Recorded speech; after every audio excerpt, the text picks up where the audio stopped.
What's up, YouTube? Christo here, straight back with another video. I just did my first updated collection video where I went through all my OCs, LPs. Didn't rank them, but I just went through them in chronological order, just showed all my copies and variants. I'm a huge OCs fan, and I have quite a few limited edition, rare stuff, kind of things like that. So I'm gonna do another OCs version where I go through my EPs, splits, 7 inches, 12 inches, etc., etc. So for now, I'm gonna go through and do my alphabetical collection. As you can see behind me, this shelf right here, that's where it starts. And other than a few artists that I have like a massive amount of their records, that I'm gonna do them individually. I'm gonna go through alphabetically. I did this before, but I've added so much stuff. I didn't do many update videos. My camera quality was terrible. My audio quality was terrible. My lighting was terrible. Everything was terrible. I'm not gonna get rid of those videos, but I'm gonna update them. And you know, there'll be a lot of stuff I showed before if you've seen them, but there's gonna be a lot of new stuff and the quality's better. So I keep my records in alphabetical order to me, okay? So if there's something in here that doesn't quite fit in, there might be reasoning to it, or I could have put it in the wrong place. So I literally just grabbed a big, huge stack of records. I'm gonna go through them. Unless there's something like kind of rare or unique about it, I'm just gonna kind of talk about the record, show it, count it, go on to the next one. So let's get into it. All right, what a way to start off. Allin. I've only got 2 of his records. One I love, one I think is pretty terrible. Hated in the Nation is great. I think this has basically his most well-known tracks, his most accessible release. This is pretty easy to find. It's pretty mass-pressed. And it's a good record. I don't love the whole thing, but it's a good record. It's got some of his, you know, easiest to listen to tracks, which I'm not gonna name because they're definitely not to a PG-13 level, which I would like to keep my channel. But I think this is a good record. I'm not a diehard Allin fan by any means. Some of my friends were, like, way back in high school. They were hugely into Allin, and it kind of brushed off on me because a lot of the punk they were into didn't like. I was mostly like West Coast, early hardcore, but I did like Allin amongst a few other artists. But yeah, Hated in the Nation, Freaks, Faggots, Drunks, and Junkies. This one I've put on and I just can't listen to it. It's just so bad. Although now that I look at it, there's a couple tracks I do like, but for the most part, this is pretty crappy. There's a track, I don't know, again, I don't want to get into song titles, but there's a couple tracks in here that are good, but for the most part, this is a pretty awful record. Pretty accessible, but pretty awful. This is a pretty recent acquisition, M.I.T.Y. Super modified, original pressing. I think it just got reissued, like, very recently, which is interesting because I kind of forgotten about M.I.T.Y. back at the end of the 90s when Ninja Tune and just kind of like drum and bass and electronic or alternative electronic music was starting to get popular. I heard about him and I never really thought about him much, and I saw this for super cheap. It's like pristine condition. Like, it doesn't even look like it's ever been listened to. There's a little bit of edge wear and stuff, but so I bought this maybe like 4 or 5 months ago, and then literally like a couple weeks later it got reissued, which is so strange because, I don't know, just the timing seemed weird. You know, just I hadn't even thought about M.I.T.Y. in 20 years, and then it gets reissued right after I buy the original. But I probably paid vastly less for the original than the reissue. It's okay, I don't love them, I just thought it was kind of cool because me and my buddy used to be really into Ninja Tune and M.I.T.Y. back in high school. Some more smut, starting out the collection with smut. So this is an AC album, Picnic of Love. The very recent Record Store Day edition that's pressed on pink vinyl.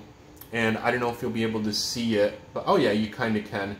It has an etching around the edge that's like hearts. I thought they were supposed to, like, you know, be able to see them when it plays, and I've done it, I can't really see anything. It doesn't appear to move to me, so maybe it is just an etching. It looks like, you know, those, like, flip books, when every picture is a little different, because each picture is slightly different, so I thought the hearts would spin, but I've not been able to pick that up. Maybe I don't have the right lighting, or maybe it just doesn't do that. But I don't know, this is a novelty record. I paid very little for it. I think you can get these on Discogs, considering it's a limited, you know, Record Store Day, AC didn't do much vinyl, and their CDs are worth crazy amounts. And the few records they did press originally, like not reissues or anything, are worth, well, they're expensive. You know, you're looking like $100 plus for like Everyone Should Be Killed, which is a really good record. This is fun. I put it on once and I listened to a couple tracks and went, oh yeah, all right, and then I took it off because it's a novelty joke record essentially. Okay, so talking about early punk, I think they are West Coast as well. Angry Samoans, a buddy of mine, punk rock buddy of mine, who's a few years older than me, introduced me to a few bands. There's another band in here that he introduced me to as well that were like one of those like wow moments in music, for me at least. So this is, what is it? Back from Samoa. This was, so he had a CD of like Angry Samoans compilation, like it was like everything they had recorded up until like, I don't know, 1994 or whatever. I think they've done stuff since then that wasn't on there, but it's not very good. But this is it. This is pretty much everything I love from that compilation on this record. So this is the Drastic Plastic reissue, kind of a orangey, yellowy pressing. It sounds really good. Drastic Plastic do really good reissues that are usually quite cheap. A few of them kind of get really collectible, but for the most part, I think you can get this for like quite easily under 20 bucks Canadian, you know, but then shipping comes in, which is a whole other issue to hear, but good record. Inside My Brain, little EP, very little EP. I think this is only like 5 or 6 minutes long. Definitely under 10 as I recall. And it's Drastic Plastic as well. It's a red pressing. And again, you can pick this up for super cheap. It's a good record, but it's so short. I got it for like 15 bucks or something. Good enough. Ariel Pink. Man, I love Ariel Pink. Didn't even hear of them. Never even heard of them until before today, I think it is.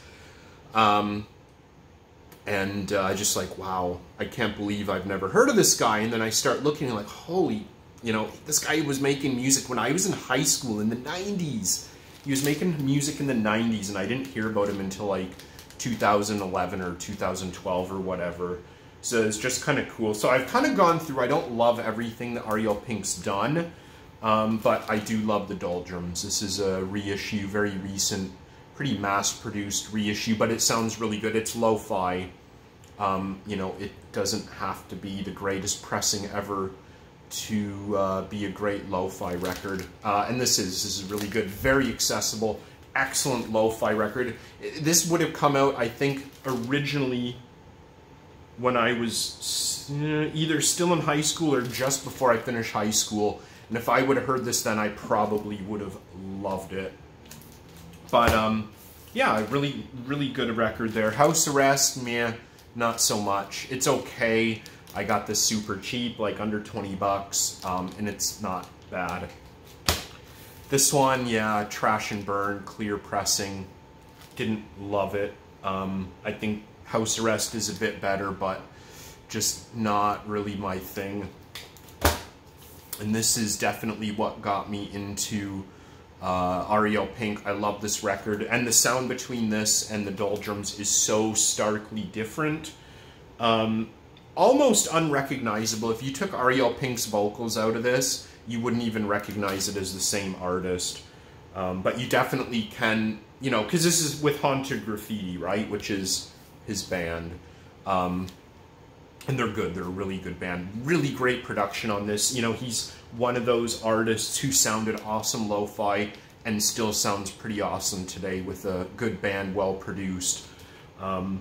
Round and Around, I think, was the first track I heard off this record, and I was like, wow, that's awesome. There's this really cool live version that was on YouTube. I think it was on Pitchfork. I don't remember, but it's like them playing in front of like this really strange audience live. Really cool. Really, really cool record. Love this. Free A$AP Rocky. He's actually already freed. Just the whole controversy with him lately. So I was introduced to Rocky, you know, A$AP Rocky, through the first kind of mixtape, and I loved it. I absolutely loved it. And this came out not long after, a couple years after, whatever, and there's some really good tracks on this, but I still love the original mixtape, which has never been officially pressed on vinyl. I've even been trying to find a bootleg, which I typically do not want anything to do with for numerous reasons, but it's so damn good. I want it. This is good. I'd say like the, you know, side 1, side 2, whatever, the A record is pretty good, and the B side not very good. There are some absolute, you know, like modern mainstream hip-hop anthems on here that I think, you know, hip-hop rap purists would appreciate, but there's some stuff on here that's not great. He's still a cool guy. I think he's just, I don't know, like him and the A$AP Massive are pretty cool guys. They're so funny. They're actually seem quite funny, humble, approachable as well, which is really cool. Autechre, Amber, recent reissue. I don't know, I didn't love, I remember this record kind of from high school, and I kind of remember Autechre just like back in the Napster days, like just when I was into electronic, like M.I.T.Y and whatnot, just kind of trying to find stuff, or my friends would tell me stuff to find, or I'd hear stuff on, you know, kind of indie radio, and I'd try to track it down. And I remember having stuff by Autechre, but I don't remember really loving it. This came up really cheap. It was just like one of those Amazon sales where they've got like 4 copies left of something, so they're doing them for like $12 or whatever with free shipping. So I was like, yeah, I'll grab it. And it's okay. It's not really my kind of electronic music, but it's good. It's cool to have, and my taste, you know, changes so much. I'll probably be into it eventually. So this is it. This is the album. My buddy that I mentioned with the Angry Simones, he lent me this on CD probably in 1996. 97 maybe, because I think this is from about, yeah, 96. So he probably got it when it came out and then lent it to me like a few years or a few months or a year later or whatever. So it'd probably be about 97 maybe that I heard this, and it blew me away. I had heard a lot of punk before, a lot of this kind of like brain dead American punk and brain dead kind of like UK anarchy punk and just stuff that I didn't like. It was just terrible. It was goofy lyrics and just boring music, blah, blah, blah, blah, blah. And then he lent me this, and I was like, wow, okay, I'm kind of looking in the wrong eras and the wrong places for good punk music, and then that kind of did it. I kind of knew where I was looking and which areas and which times and years. Such an underrated record by Bad Brains. This did just get reissued again. I think this is like an early 2000s or mid 2000s reissue from the original 96 album. This is Black Dots. So the, I don't know, I can't remember, the first Bad Brains record is regarded as their best. I don't think it's as good as this. I don't like the production on it. I think it sounds too boxy, and I don't know, just something about it I don't like, whereas this sounds so raw and edgy, and it sounds like the Bad Brains are playing in your living room. It's amazing. I love this. If you like Bad Brains and you have not heard this album yet, you must check it out. You absolutely must. Such a great record. Just absolute hardcore punk at its pinnacle, in my opinion. Just amazing. Changed punk rock forever for me, that album. Battles. My old English roommate who was really into math rock and just kind of unconventional, like, you know, jazz rock and stuff like that, introduced me to this. He actually had a band, or was briefly in an English math rock band who were actually kind of popular for a little while. And I met other people in Indonesia who were into indie music, to be fair, but actually knew his band. And I was like, hey, you know, my roommate so-and-so, like, he was in this band. I'm like, what? Are you serious? Like, I know them. But anyway, so he introduced me to Battles when this album came out. And I was like, it's weird. You know, John Stainer from Helmet was in this, which was really cool because I always loved him as a drummer. And it was just like, I'd never really heard anything like this. And he introduced me to quite a lot of math rock and stuff. Some of it I really like still today. Some of it I've kind of, dismissed or kind of gotten out of or forgotten about. But this is a really good record. I've tried to listen to other Battles stuff since then. They release like an album a month for a while. But this is good.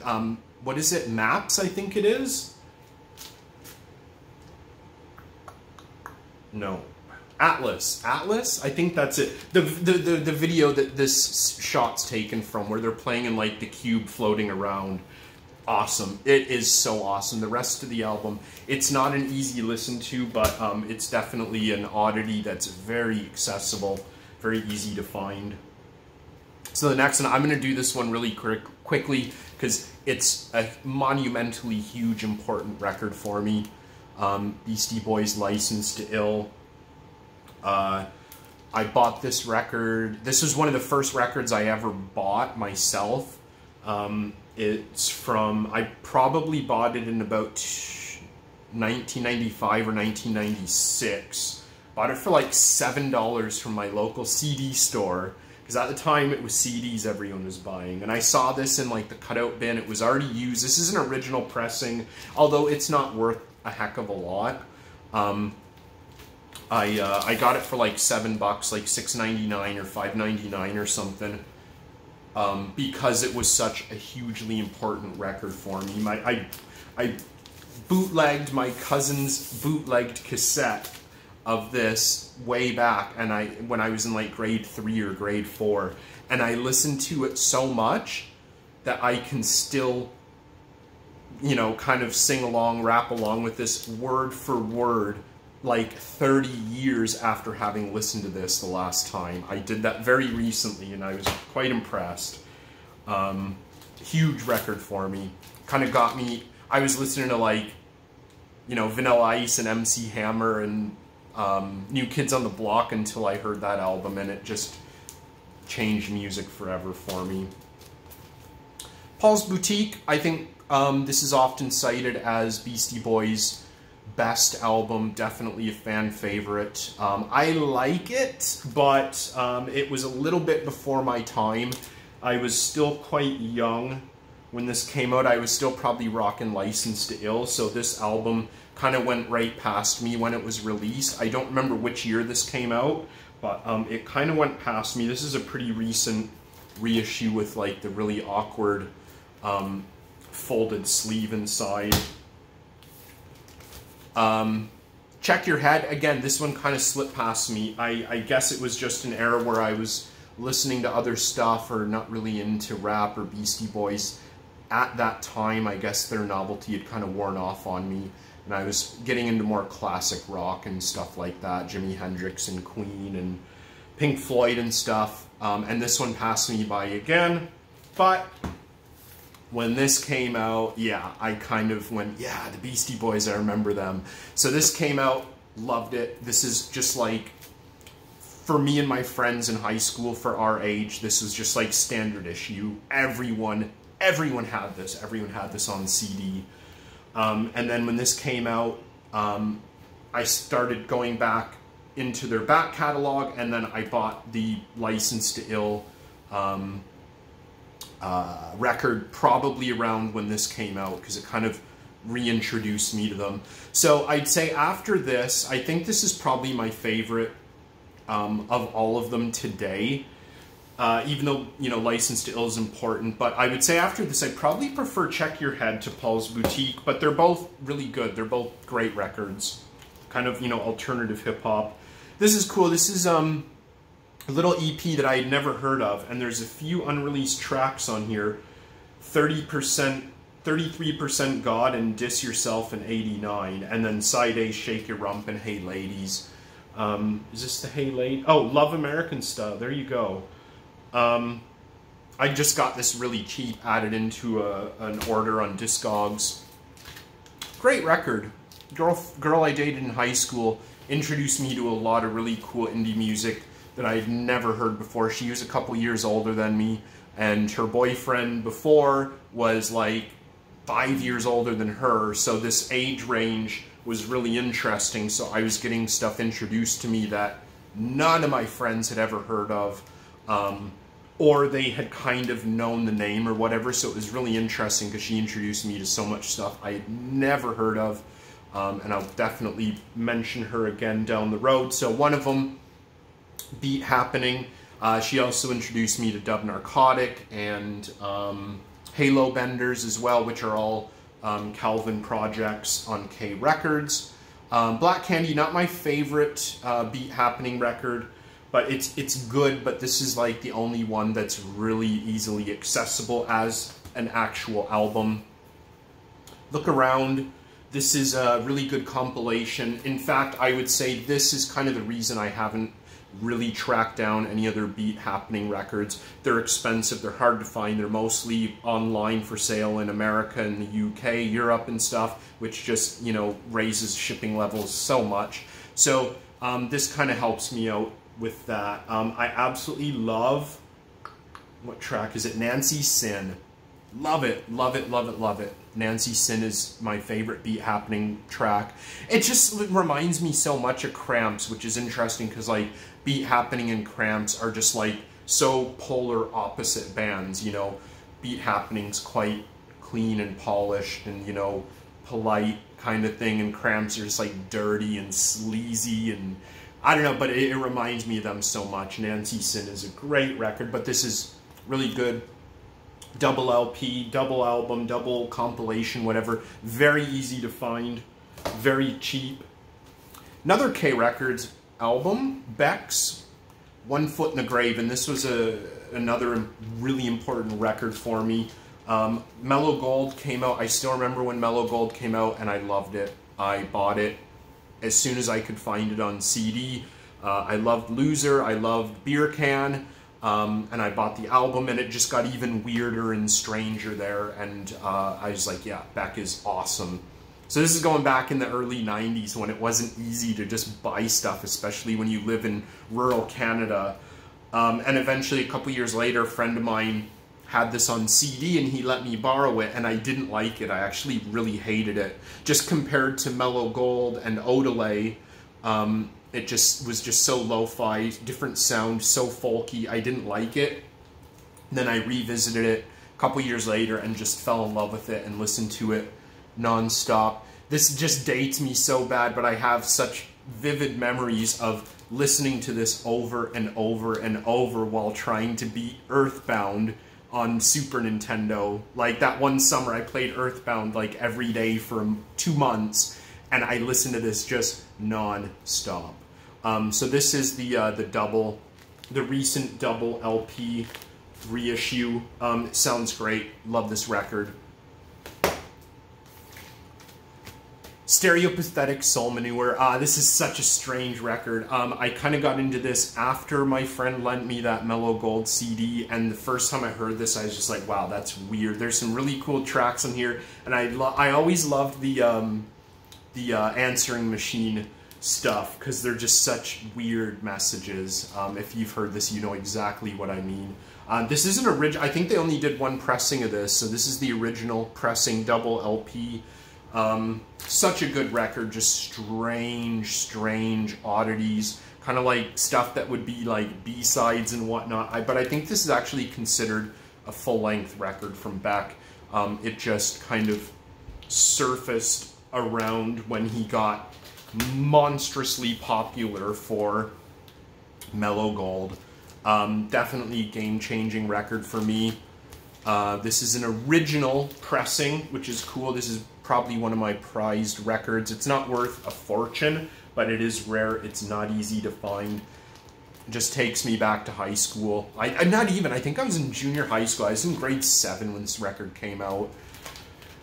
So good. I bought the CD, like I said, as soon as I could find it on the shelf, and I've listened to it thousands of times in my life. I can't listen to Loser anymore. I think it's a fun track. I think it's a great track for, like, you know, a hit single, but I just can't listen to it anymore. I overdid it. It was everywhere in the 90s, and I can't listen to it. So I have to start that from track 2, which is Pay No Mind, which is a great track. But Beer Can, I think, is my favorite track. It's just the ultimate party anthem. If you put that on in a party full blast, everyone will dig it. Odelay disappointed me when it came out, and it still disappoints me now. I remember buying this on CD like the day that it came out. I had to have it, and I remember putting it on and just like, wow, this does not sound like Mellow Gold, because that's what I wanted. I wanted Mellow Gold Part 2. And then just kind of, I've listened consistently to One Foot in the Grave, Mellow Gold, and to lesser extent Stereopathetic, but you know, since they all came out, or since I was introduced to them. Whereas this one I didn't listen to for a very long time. My taste has changed a lot. I'm appreciating different types of music, different sounds, better production, etc, etc, etc. And I picked this up. This is actually a Vinyl Me Please limited edition, which I think is pretty easy to find. It's got extra artwork and postcards and stuff. But I picked this up recently, yeah, maybe a couple years ago, and I was like, you know, it's okay, it's Beck. If someone put this on at a party, I wouldn't object, but I don't love it. I just think it's a completely different sound, totally different kind of attitude, mentality than Mellow Gold, and, you know, everything that kind of predates it, like predates Odelay. Some of Beck's earlier stuff is so good. It's so obscure and impossible to find, like, in high quality, though. And one more. This one I got a bit hosed, but I got my money back. I bought this. This is the Loser single. I bought this on Discogs. It was an add-on item, to be fair, but they didn't mention that there is no sleeve to it, and it doesn't appear to be a test pressing or a promo version. So yeah, I just like, yo, what's up? There's no cover to this, and they refunded me for the album. But this does have, other than the Loser LP version, why I bought this was because it has Fume, as well as Alcohol, but Fume was the one I liked. I remember sitting at my buddy's house, you know, I already knew Mellow Gold, and he put on, you know, Loser, and then this track comes on. It's like, there's a Fume in this truck, and, you know, and I was like, this is a good track, because I didn't partake in narcotics, but my friends would just sit around and get completely, you know, messed up and stoned and high, and, you know, they'd just sit and listen to Fume, and I thought it just was so fitting. I don't know if they did it intentionally or if they knew what they were doing, but I thought it fit so well. So I always love that track, and it takes me back to like that grade 8, I guess it was by then. So, but yeah, just so interesting. And that's my last one for this video, 30 minutes. I guess that's a good length for one of these. So I'm going to go through all of these all the way down to the bottom eventually. And hopefully you'll stick around for some more videos. Definitely going to stay a little bit more consistent. Glad that I have an upgraded camera. Things are looking better, sounding better. Thanks for tuning in, and I'll see you all again real soon.